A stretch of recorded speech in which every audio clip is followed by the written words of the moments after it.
Idabi weekend, Pirates versus the Chiefs, a much anticipated game, sold out affair, and everybody's looking forward to that game because everybody wants to know who is going to win, who's going to come out a best team over the weekend, whether it's Orlando Pirates or Kaizer Chiefs. Biggest game in the year calendar in South Africa, and everybody knows about it. Derby, Soweto Giants, Kaizer Chiefs, the Orlando Pirates. But there are two things times two that I want to speak about, which are cause for concerns, which are negatives on both teams and also positives on both teams, the Chiefs and the Orlando Pirates. Now let's get to it, and then after that one, we go to my prediction on how this game might go on the weekend. So greetings everybody, welcome to Nevertheless Commentaries. I'm your host Sipho Ndlovu, Sipho on Sports, your favorite anchor on the net, the black Italian himself. I am saying to you, pronto, buonasera, pronto, buongiorno, yanthanda kakhulu. So let's get right to it. There are two things cause for concern in this team. Number one, the Pirate team number one right now. Pirate is on number one position, and the Kaizer Chiefs is on number 4 position. Two things that may happen on the weekend. Either the Kaizer Chiefs go back to the top 3, and the Pirate loses its spot on the number 1, or the Pirates will remain the number 1 team with Betway Premiership, keep their position, and then we see how far they go. Because there are two things that are going to happen. If they draw this game, Sundowns might take over at the number 1 spot. So the Pirates do not want to see themselves in the number 2 position, because it's always going to be very, very hard and tricky to actually overtake Imamari the Sundowns once they get into the number 1 position. If they draw, it's positive for Kaizer Chiefs because they are catching up to the top 2, and the chances of them to fail the Betway Premiership will be alive, continue to be alive. Now let's get in these two teams, both into these two teams. Cause for concerns. Let's start about the positives. The positives is that, starting with Kaizer Chiefs, the Kaizer Chiefs so far have conceded lesser goals, about 7 goals.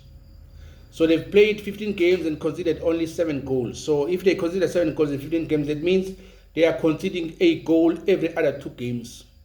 A goal every other 2 games. And their goalkeeper, Peter C, has 10 clean sheets with Betway Premiership, if I'm not mistaken, this season. So there's a positive in terms of the defense against the Chiefs. Structurally, their defense is actually positive. And since they are on number 4 this season and they've amassed so many points compared to last season, is because that the defense has been very, very organized and stronger this season. The goalkeeper has been fantastic, and I think Peter C and Nosipo Chain are going on neck for the goalkeeper of the season, because those are 2 goalkeepers that are actually doing Amawaza this season. So we are looking at the fact that Bafana is going to the World Cup, and in my opinion, Peter C should be there, Nosipo Chain should be there, and also Ronan Williams should be there. Those 3 should be there for a national team that's going into the World Cup, if good and fair, in the South African football.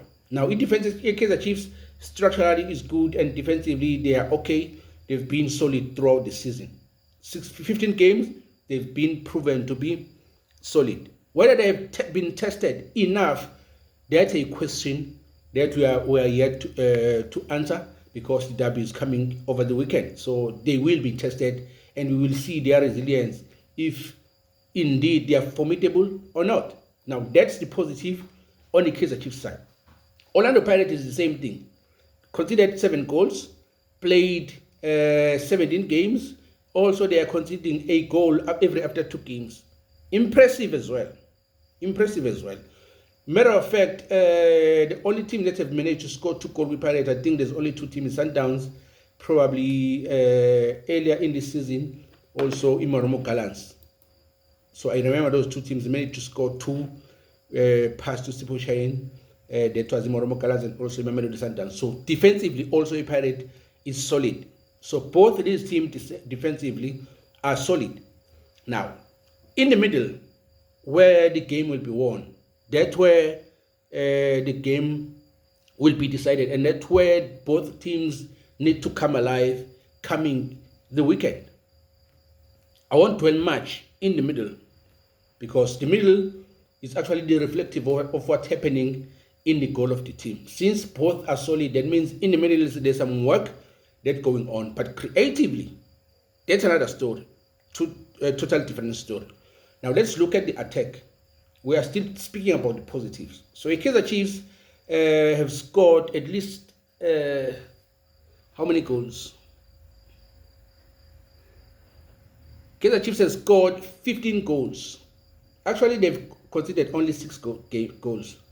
I was lying if I said 7 goals. They've scored 15 goals on 15 games. That means they are scoring a goal per game. A goal per game. Now, if they approach this game with their record, conceding a goal every after 2 games and scored a goal every game and maintain that record, they will win this game with 1-0.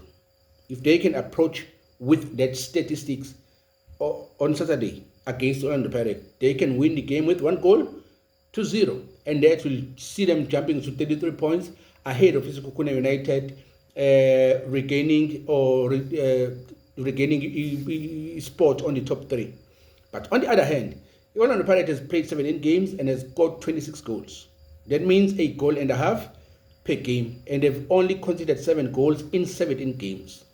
Now that a goal every after 2 games and 10 minutes. 2 games and 10 minutes. Since last time they conceded 2 Sundowns, they might not concede against the Kaizer Chiefs, but they are likely to score a goal or 2. You see? Now that's the difference in terms of their attacking force. However, there's a cause for concern. Now I'm going to the negatives now, because those are the positives. Now to the negatives. The fact that the Kaizer Chiefs can score a goal per game is a cause for concern, because on the other end, the Orlando Pirates can score at least 2 goals per game. That is their stats this season. Now, if Kaizer Chiefs scored 1 and Pirates scores 2, according to the stats, the Pirates wins the game. Now, if Kaizer Chiefs do not want to see themselves conceding 2 goals on Saturday, because they know that it's hard for them to score at least 2 goals per game. Now, if they concede 2 goals, they are likely to lose the game. But stats means nothing when it comes to Soweto Derby, because we know even the team that is off form on that given day, it's a whole different ball game. So anything can happen.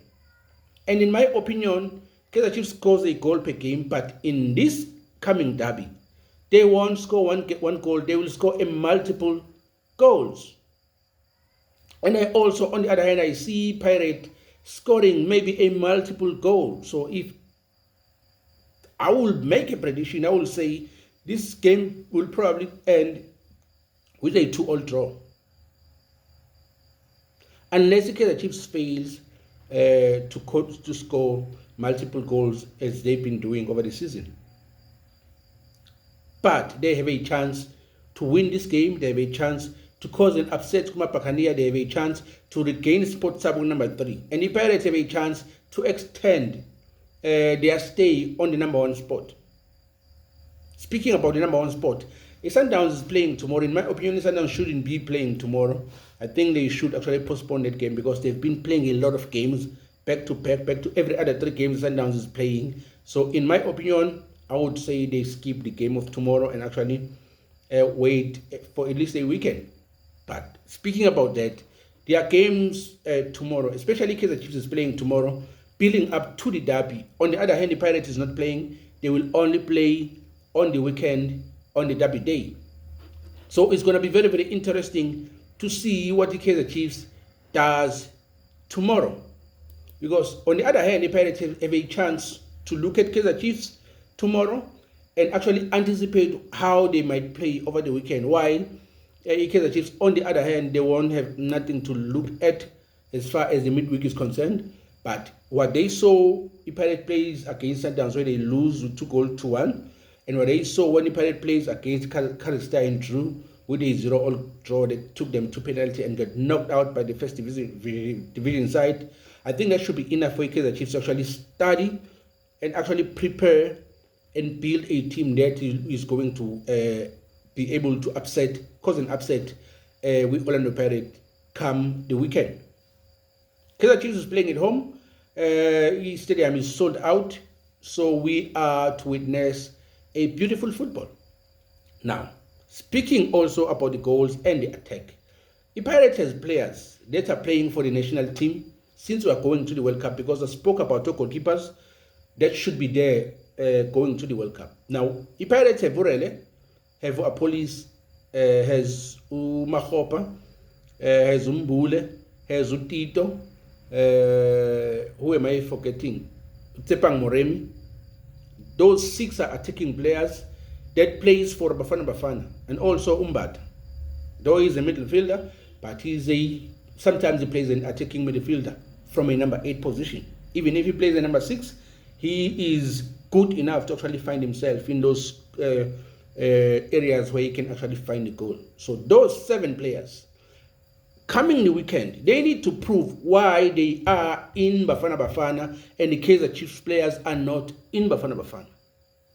I think the debate about the Kaizer Chiefs players not being selected to Bafana Bafana should be settled over the weekend, because these niggas need to show why they are in the Bafana Bafana and the Kaizer Chiefs players why they are not in the Bafana Bafana by the display of football that they will play over the weekend. And basically they should actually annihilate the Kaizer Chiefs, because they are national team players. They need to show why they are chosen for the national team and the Kaizer Chiefs players are not. On the other hand, Kaizer Chiefs attackers, especially Umdu, I'm always speaking about these two because I love those 2 boys. I love them so much. I think they have a potential to be great players, not only in South Africa, and can even go abroad and actually be great players.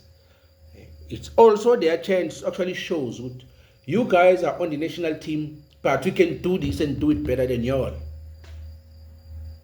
So there's a lot at stake in this game. It's not only about the derby, but it's also about a national collab going to the World Cup. And I believe if both teams can approach this game on that mentality and stay switched on the entire 90 minutes, we are going to witness an electrifying game of football. Cause for concern before Mvala. The Pirates has created so many chances, but they are failing to convert those chances.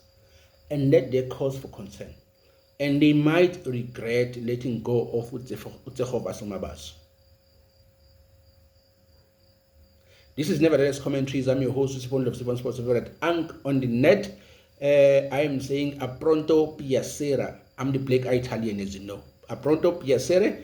I'm saying goodbye. Please have your say. What do you think about the derby on the weekend? And what are your predictions over the game? I love you. I will see you tomorrow. So speaking game Kaizer Chiefs. I hope Kaizer Chiefs will actually gain their momentum by beating Stellenbosch tomorrow, building up to a derby over the weekend. Thank you, everybody. I love you all. Good night.